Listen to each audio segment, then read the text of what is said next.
Hey guys, welcome back to another video. In today's video, we're actually going to be talking about Monster Crown Sin Eater. So with the recent Kickstarter and demo release, honestly, the game played really well, and the Kickstarter is doing really well right now as well. But I wanted to bring this guys to your attention. There's actually an exclusive GameRant article actually revealing some new characters and story details, which I think you guys would be really interested in seeing.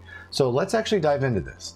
So first thing that's already caught me with this, I don't know, there's something about this character that just screams like Indiana Jones and kick ass, I give no two fucks with this gun.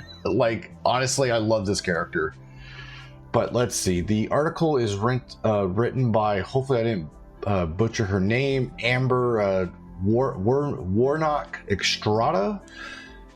And she writes here, Monster Crown Sin Eater appears to be remarkably ambitious compared to its predecessor. Similar to most of other monster taming RPGs, Monster Crown prioritizes its collectible critters over a more standard narrative. Many of Monster Crown Sin Eater's features plan to make huge innovations over the first game.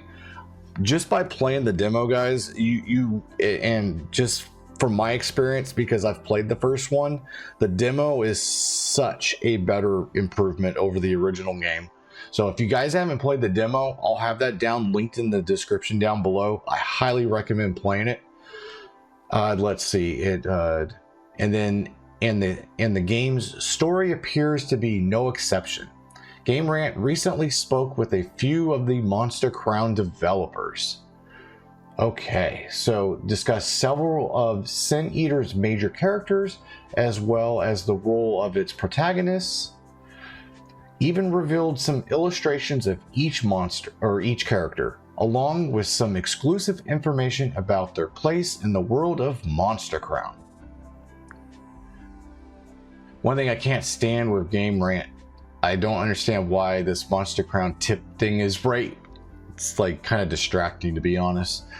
Sorry, I got a little distracted here. So Monster Crown Sin Eater reveals faction leaders and major story details. So we have Dias, the first supporting character player Will meets.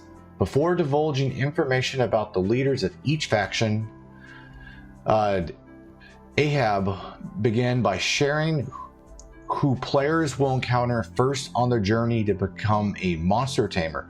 I think it's Dias or Dryas. No, it's Dias. The first major supporting character you'll meet is the Asur, man, I'm so bad with these names. Asur, older brother, Dias. He's far and away the most skilled and respected monster tamer of the time, and he teaches the player the very basics at the start of the game. Dias is greatly concerned about ideas of personal liberty and self-determination, which are values he attempts to impart upon his little brother.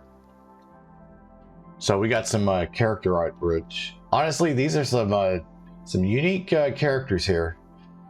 Dias seems to be an Archie Powell mentor character fans of RPGs.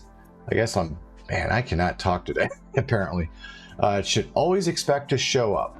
His lessons to the players, his little brother, will likely set the thematic tone for the rest of the game. Likewise, after giving the player a thorough tutorial, it'll be hard not to build some affection with Dias. Okay, so the faction leaders of Monster Crown Sin Eater, shortly after sharing Dias' relationship with the protagonist, Ahab explained that there are a few other characters who share an interest in helping the player on their quest. More certainly, they want to help the protagonist overthrow the Holy Order. Each faction leader appears to have their own reasons for taking on this mission and different plans for how they will accomplish it. We have Deckard. First among them is Deckard. Deckard is another skilled tamer, and he seems to know Dias very well. Though he poses As a high roller at the casino in the desert oasis of Nyako City, he seems to have ulterior motives, and that's oh man, that's such a catchy thing. And I think that might be a mistake right there. And an agenda all of his own. In reality, he's the leader of the Sepnile Suicide Corps, a covert militant faction based out of the islands of Sepnile, southwest of the Crown Nation. Deckard is looking forward for a means to revive a certain monster to use as the linchpin of a full-scale assault. Deckard shares a close relationship with Dias, although the nature of his relationship remains a mystery at the moment. Between his disguise at the casino and other shady dealings, Deckard hardly seems like somebody that the player should trust right off the bat. Finally, his methods of opposing the Holy Order appears remarkably more militaristic than his counterparts. And then we have Professor Mycroft, the 14th. Jeez, the 14th. Second is Professor Mycroft the 14th.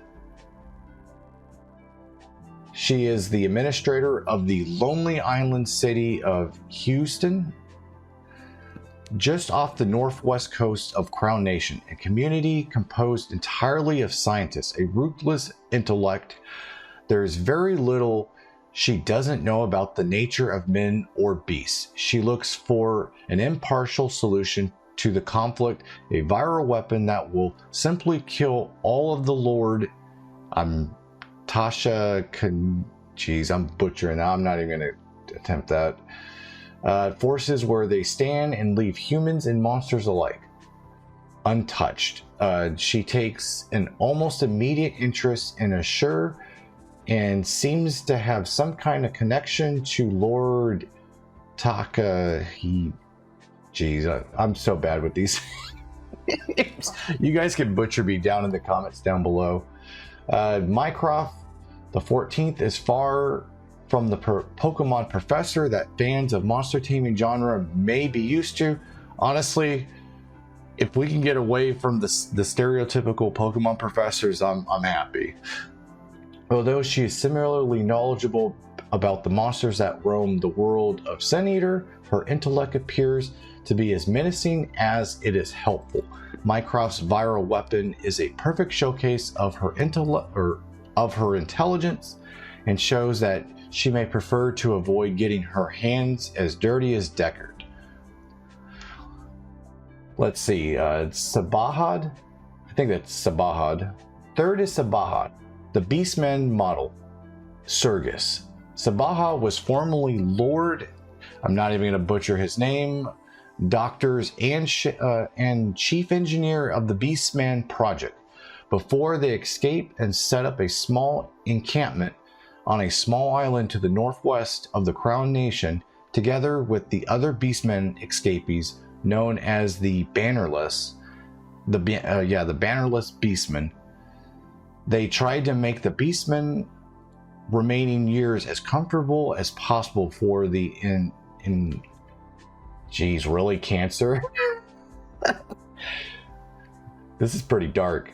Come to ravage their bodies. Sabahad has been alive so long that they do not remember their time as a human, or even whether or not they were male or female. Jeez, that's pretty dark there.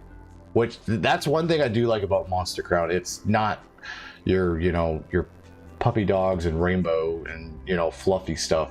It's definitely got some darker themes. Let's see, Sabaha is undoubtedly the most enigmatic of the bunch. It is unclear what Sabaha's plans to deal with the Holy Order may entail, although they appear to have the most direct relationship to the Lord, rather than taming a fearsome monster or devastating just the way this sounds, or devastating a deadly virus. Sabaha seems primarily concerned with protecting their fellow beastmen. Interestingly enough, all three faction leaders make their homes on islands adjacent to the Crown Nation. Deckard, Mycroft, and Sabaha all have different relationships to the Holy Order, but a shared goal to see it defeated. Of course, players will meet them all as the protagonists who can ally with these leaders or none of them at all. This suggests that the player may find themselves at a crossroads between the leaders, where they are given the ability to choose the future of Crown Nation. I kind of like this. You kind of get the it almost seems like there's like you can actually make choices in the game, and it like may have a different ending. It's kind of interesting. I definitely like games where like you make choices and it like essentially affects like, you know, other events in the game, which is not an easy thing to program, to be honest. So whatever turn the story may take, there is plenty of time to theorize before Monster Crown Senator is eventually released. So just a sneak peek of some of the new faction leaders, which they definitely are some characters. This kind of makes sense now with Sabaha.